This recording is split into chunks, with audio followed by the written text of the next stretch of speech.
Pathfinder क्या करता है, आज हम इसके बारे में पढ़ेंगे। यहाँ डिफरेंट ऑप्शंस हैं, वो मैं आपको अप्लाई करके दिखाता हूँ।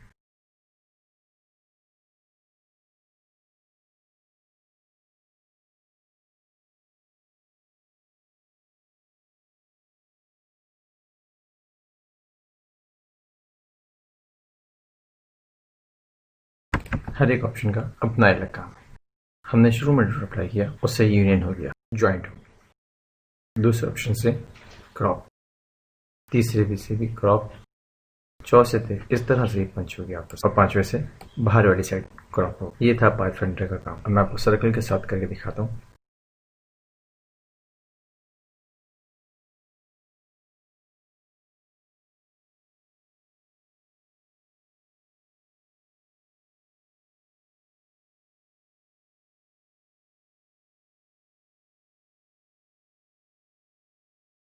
डुप्लीकेट करने के लिए अल्टर शिफ्ट के साथ आप ड्रैग करेंगे, डुप्लीकेट हो जाएगा।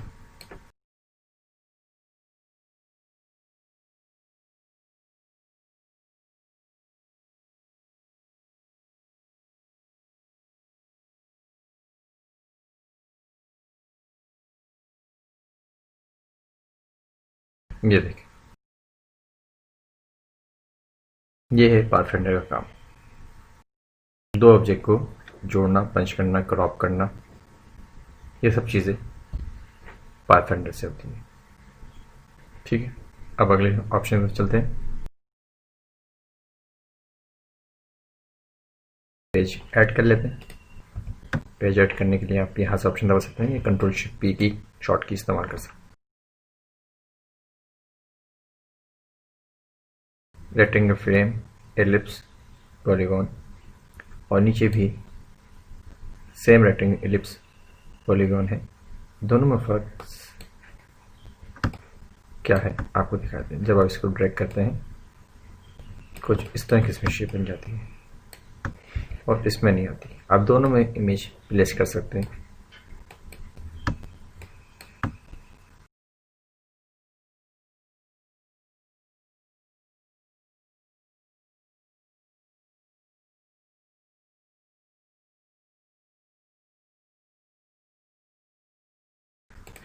दोनों में प्लेस और याद रखें कि हमेशा लिंक होना चाहिए, एम्बेड नहीं होनी चाहिए आपकी फाइल।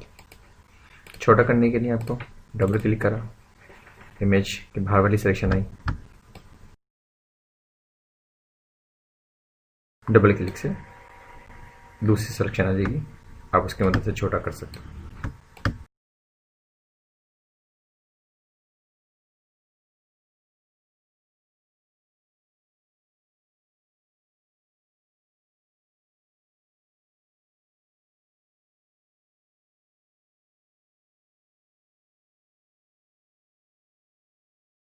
इमेज का छोटा करने के लिए आपको कंट्रोल शिफ्ट प्रेस करना पड़ेगा।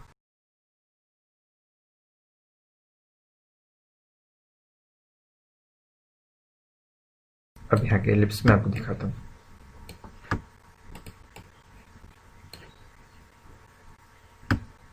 बेसिकली मेरा इस वक्त जो ऑब्जेक्टिव है वो आपको टूल्स पढ़ाना है। काम आप दोनों तरीके से कर सकते हैं।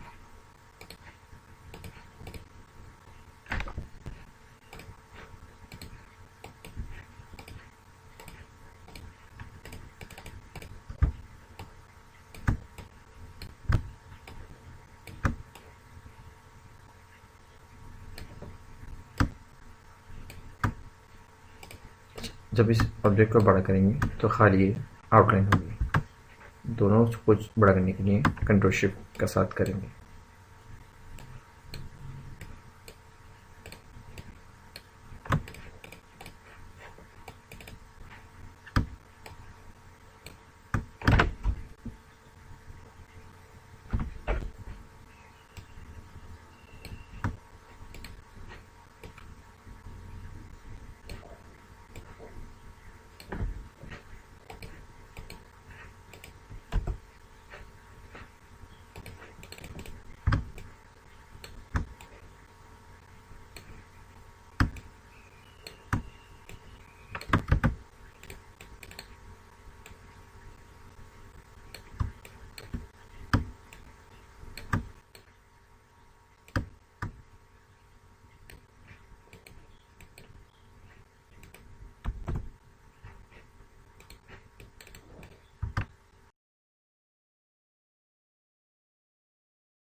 मैंने आपको दोनों तरीके दिखा दिए, जो बेहतर आपको लगे आप उस तरीके से काम कर सकते हैं।